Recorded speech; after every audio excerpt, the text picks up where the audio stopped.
Welcome back, everybody. Today, we'll be discussing the Jordan 4 Black Canvas. Specifically, we'll be discussing whether you should sell or hold the Jordan 4 Black Canvas and why that is. To preface this, if you guys enjoy these types of videos regarding the market, reselling, and even info on how to acquire these limited products, be sure to subscribe and enable post notifications. This way, you're always 100% updated. Furthermore, for more urgent updates like recent shock drops we've seen, follow my Twitter, KeithAdam10, and also Personals for You. And of course, for early information before these drops actually occur, Endurance has your back, such as the shock drop for the Jordan 1 Yellow Toe that we just recently saw. For those who don't know, the Jordan 4 Black Canvas releases on October 1st, tomorrow. Retail will be $210. Stock on these is just about average for Jordan 4s at over 130,000 pairs. In order to determine if the Jordan 4 Black Canvas will be a fruitful hold, we will cover an estimated range of what the sneaker will settle at after the drop, and also when shipments come in, essentially all the pairs going into circulation, whether they're expected to increase post-drop or even hypothetically continue to decrease,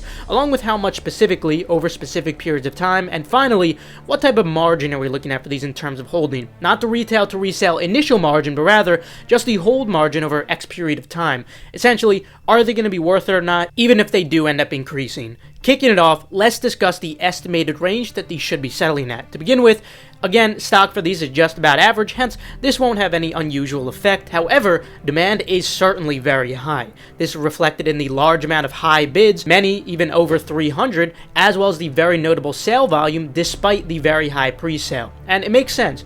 Jordan 4s in general tend to carry good demand, and mostly black Jordan 4s is very universal. Despite the retail being elevated at $210, I do still feel that these should be profitable with a decent margin, especially in large sizes 10 and above, bigger being the better. I also think that grade school has potential for lunch money with a decent margin, those retail for $150. Now, regarding a specific range, prices have already seen the vast majority of their pre-drop decrease since it is now the night before. This leaves the current average at about $292 for sizes 8 to 12, but of course, this is only the pre-drop average. We normally see a notable change post-US drop. This is when we normally experience what I like to refer to as the impulsivity effect. You guys should know what I'm referring to by now, as we discuss this very frequently, yet it almost always occurs to some degree. Regarding the impulsivity effect, if you haven't watched my seller hold videos before, sneaker drops specifically impact human impulsiveness significantly after an individual fails to acquire that desired product due to insufficient supply and too much demand. Therefore, on average, we normally see about a 5 to 10% increase of the pre-drop prices post-drop.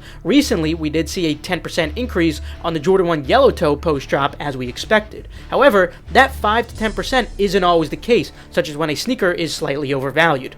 When it comes to these, I feel that the current pre-sale is indeed pretty justified given the very high amount of bids and sale volume. However, I wouldn't say that they are undervalued either. With Yellow Toes, for instance, a ton of pairs dropped through the shock drop as well as early Europe releases, hence the 10% was to be expected. We don't really have that same situation when it comes to these, so I'd expect a very, very minor positive impulsivity effect and perhaps even no change at all. We might see prices dip after Flex app reservations and then recover to what we see now, however, that's possible. So with that said, I wouldn't expect any changes from these prices that you see right now post-drop. No positive or negative impulsivity effect. Remember though, this is just temporary. Now let's discuss what prices will look like once shipments go out within that 1 to 2 week range. During this period, the vast majority of pairs will be going into circulation. As usual for general releases, I just expect the typical 10% decrease. No notable reason to suggest otherwise on these, contrary to the Yellow Toes where we already had a ton in circulation. This would then hypothetically leave prices at about $263 on average, and again,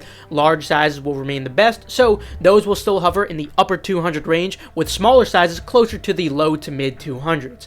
And luckily, that still does leave sufficient room with or without tax for profit on larger sizes, but if you don't have tax, you might also be able to make some lunch money on the smaller sizes as well. Regardless though, I do still suggest focusing on the larger sizes, bigger being the better, stick to 10 and up. And the same applies to the grade school pairs, the bigger of those grade school pairs being the better, like 5.5 and above. Now that the average price ranges at those points in time are evident, let's discuss whether they're expected to increase from the post-shipment prices or even hypothetically decrease.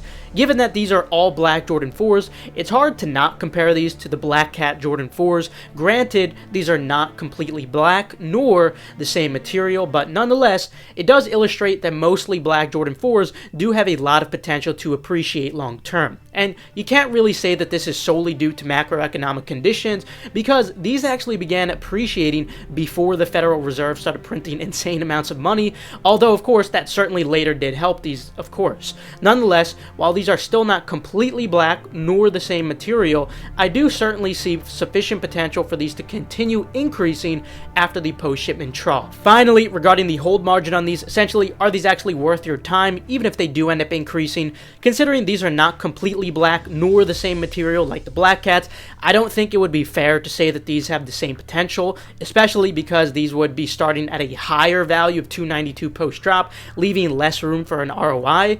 I think it would be more reasonable to expect these to get to around the value we see on the Red Thunder 4s or the military blacks within a year, with some solid long-term potential as well. Given that the potential post-drop average could be as much as $292, and perhaps these might reach $350 within a year, that would leave you with about a 20% ROI, which isn't bad of course, but it isn't the best either. Long term, perhaps they can get to 400. In that hypothetical case, it's just about 35%, which is decent. So the main thing preventing these from being a great hold is really just their initial value. 4s have had really high values post-drop lately, which takes a ton of potential away from their ROI. While yes, these are very highly demanded, these are a great sneaker, and I don't doubt that they'll have high value in the future, what's really hindering these is the fact that they have high value right now. That takes away from your potential ROI, of course, and this must be considered when you're choosing what to hold. Hence, I would rate these a 5 out of 10 hold, which is just about average. Now, if I'm incorrect about no negative impulsivity effect, and they actually decrease post-drop, then of course that leaves more room for a better ROI, potentially making these a 6 out of 10 hold, which is above average. Don't forget about the grade school pairs too. If those do get low enough, they can make for some pretty solid holds as well. Personally, I'll be quick selling mine unless they do drop more than I do expect post-drop. In that case, I'll consider holding because, again, I could always be wrong, of course. I can't predict the future. Also, just a note in general for anyone considering holding any items who do have low capital, you should never hold any items in general if you don't have sufficient capital to go for as many drops as possible at your full potential without holding back. If you do need money to go for all drops, try to sell these as soon as possible. Let me know what you guys are doing with your pairs down in the comments below. Since this is a discussion, at the end of the day, I cannot predict the future. That's just my personal analysis based on the data that I've acknowledged. We have a lot of brilliant minds watching the video right now, so I implore you to leave your notions down in the comments as well. Anyway, that will conclude it today. You can feel free to leave a like if you enjoyed, or perhaps if you learned a thing or two, subscribe and enable post notifications. This way, you're always 100% updated on every single hyped release. Also, you can feel free to check out the links in the description below for reliable, fast, residential proxies from Kit Proxies. You could also now join e-deals with the link in the description below for only $14.99 per month. Furthermore, you can feel free to follow Endurance's Twitter for updates on the next restock or key giveaways, and the same goes for Gargantua if you want to keep up with the progress or restocks. Last but not least, make sure to follow Keep That M10 and Personals for You. This way, you guys stay updated on all urgent info like I was going over today. With that though, I will see you guys later. Have a fantastic rest of your day, and of course, good luck on the drop, or if you already copped, congratulations. These are fire Personals.